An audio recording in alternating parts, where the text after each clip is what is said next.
A world under siege. The Separatists have launched a massive offensive against the planet Ryloth.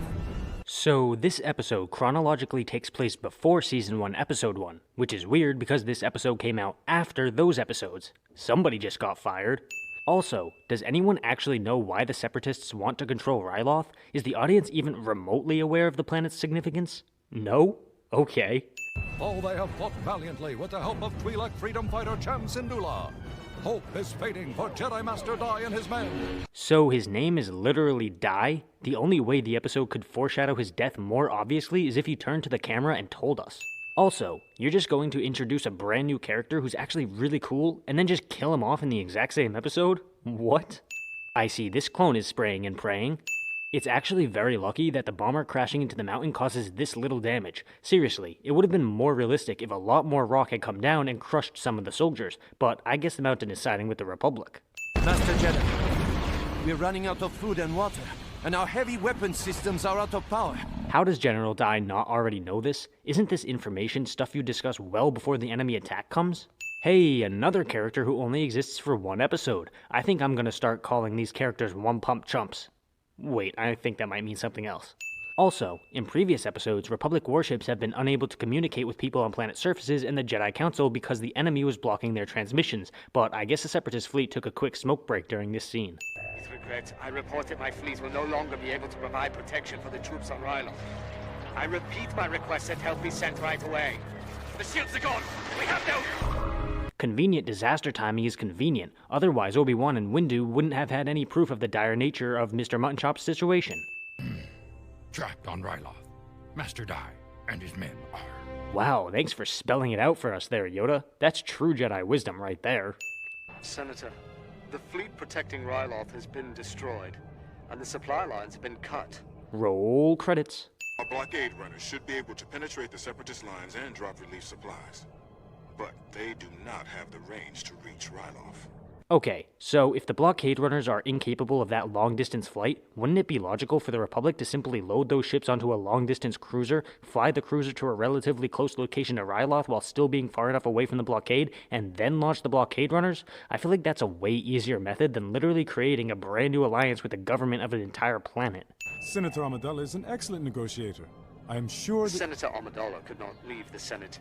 Representative Binks accompanied the shipment. Fucking no. Please, God, no. Not a fucking Jar Jar episode.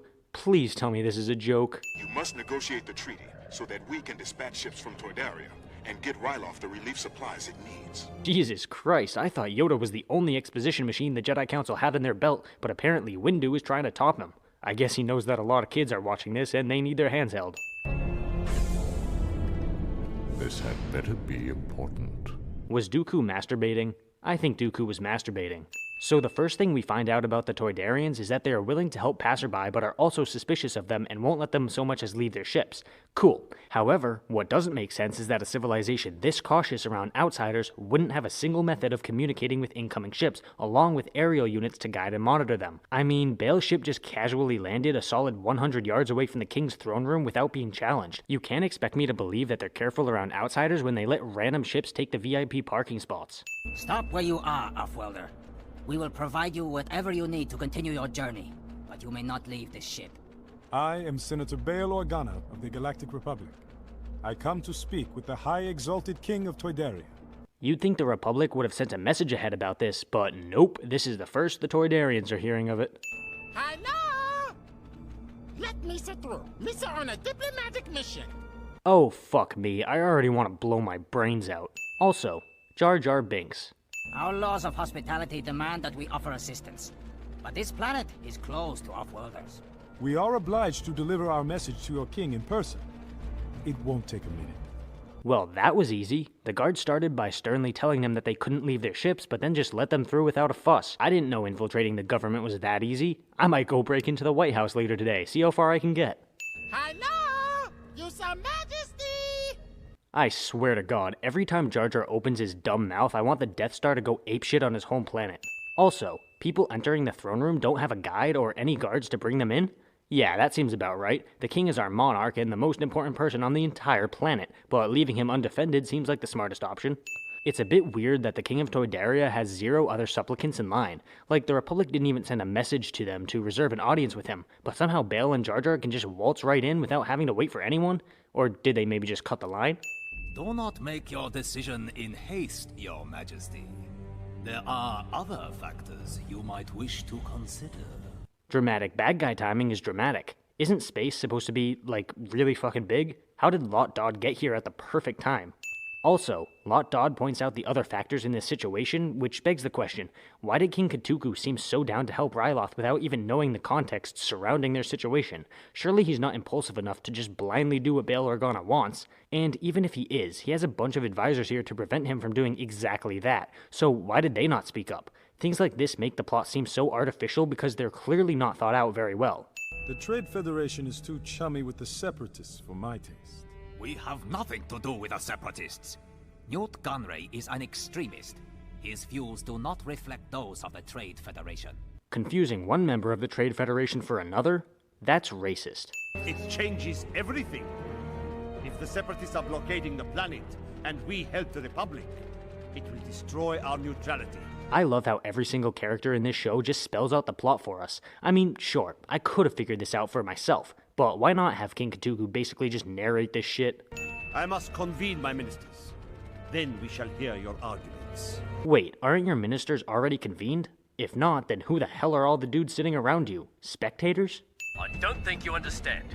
The right flank has collapsed. There's no leaving. And why is that? The episode spends exactly 0 minutes and 0 seconds exploring the geography of this campaign, so I don't know why the collapse of the right flank means no retreat. I don't even think the writers know. I love how they had to take a break from the arguments for no reason whatsoever. I mean, the advisors haven't even changed or anything, so it really just feels like Bail, Jar Jar, and Lot Dod just stood here waiting while King Katuku took his lunch break. But if you won't listen to me, wise king, listen to Senator Ornfried Ta of Ryloth, who is well aware of the suffering of his people. And what about the suffering of his belt and its desperate struggle not to break? The Separatist Senate will see it as a violation of your neutrality. That, in turn, will expose the Trade Federation's ships to attacks from the Separatists, and force us to cease trade with Toydaria. A situation desirable to no one. You know, for a kid show, some of the politics are actually pretty damn logical and sort of complex. Lot Dod's argument here actually does make a lot of sense, and I kind of enjoy this political maneuvering. Thank you, Senators. You have given us much to consider. I love how the king just cuts them off abruptly. No need to gather any more information to help me make a well-informed decision. May as well just stop the flow of information and make a hasty decision now, because that's how politics should be. Captain, is the gunship ready? Gunship? As in, one gunship? One, for the entire military campaign. How in the actual ever-loving fuck do the Republic forces on Ryloth only have one singular gunship? This is literally just to advance the plot. But our families are with us. And why are your families here? Look, I get that the fighting might be amidst a residential area, but you could have evacuated the area before now, so this is kind of on you. We can turn the ship into a bomb big enough to collapse the pass here. The enemy will then only be able to engage us on one front. Why can't they come at you from this side? No, seriously. There appears to be a completely open path right here. Why can't the droids just use that? Brilliant strategy, General. I'll go tell the men. Damn. Let's pause for a second and give some credit where it's due. This is the first time we've ever met General Dai and Captain Keeli, but the show does a wonderful job in developing their characters in a very short amount of time. This one little scene here demonstrates to us that Master Dai is willing to sacrifice himself for the innocents, while Captain Keeli is unhappy about it but understands that it's the right thing to do. It's such a simple scene, but it holds such great meaning and insight on these short characters. I think Lot Dod has the most punchable shit-eating face in the Star Wars universe. I'll signal you when the ships are ready to depart. Entrusting literally anything to Jar Jar Binks. How is none of this raising any suspicion? I'm not saying Lot Dod should know exactly what's happening, but I am saying that he should at least know that something is off. War turns promises into hopes. Copy that. We're all ready. The droid army is closing. As soon as they're in range, blow up the gunship. Why is he only telling them this now? Did they really not know this when they were setting up the trap? Did they think they were just getting a fireworks display ready? Wait a second. We can see charges going off all along the spire here, meaning that there was no reason whatsoever to pack the gunship with explosives. Why the fuck did they waste their only gunship on this plan? Why couldn't they just plant explosives all over this area without their only means of transportation? Am I the only one with a brain? I love how this floating table just screws over everyone who doesn't have wings. This scene goes on for all the some Jar Jar time. In other words, skip. Also, this works. You can very clearly see the earpiece that Jar Jar is wearing. There is absolutely no way that any of this shit works. Oh, great. We're cutting from a goofy, ridiculous Charlie Chaplin scene to a very serious combat scene, cause we all know those two go hand in hand. I guess the clone helmets are just as bad as the stormtrooper helmets, cause this guy didn't see the grenade fall right in front of his stupid face. Holy shit, this is such a tiny movement that you probably wouldn't even notice on your first watch of the episode, but General Dai makes a fist when he sees Captain Keeli on the ground. Even though we only spend 20 minutes with these characters, small details like that give us a look into their relationship and the fact that the Jedi General and Clone Captain clearly have a lot of mutual respect and a strong personal bond. I'm telling you, man, I love this damn show.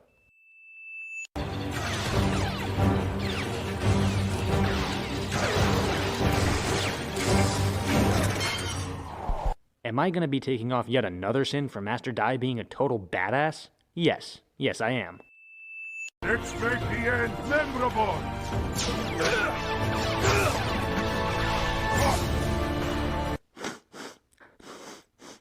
I swear I'm not crying. I just have really bad allergies, man. I would never cry over Keeli and Dai sacrificing themselves for the innocence of Ryloth. Oh, who am I kidding? I totally am crying over this scene. Take another sin back, damn it. You play a dangerous game, Organa. Next time, you will not get away with this. When you play the Game of Thrones, you win or you die. Oh, wait, wrong show. However, after what I witnessed here today, perhaps it is time I reconsidered our neutrality. So that whole plot point about you keeping yourselves out of the war for the safety of your people didn't matter? Good to know.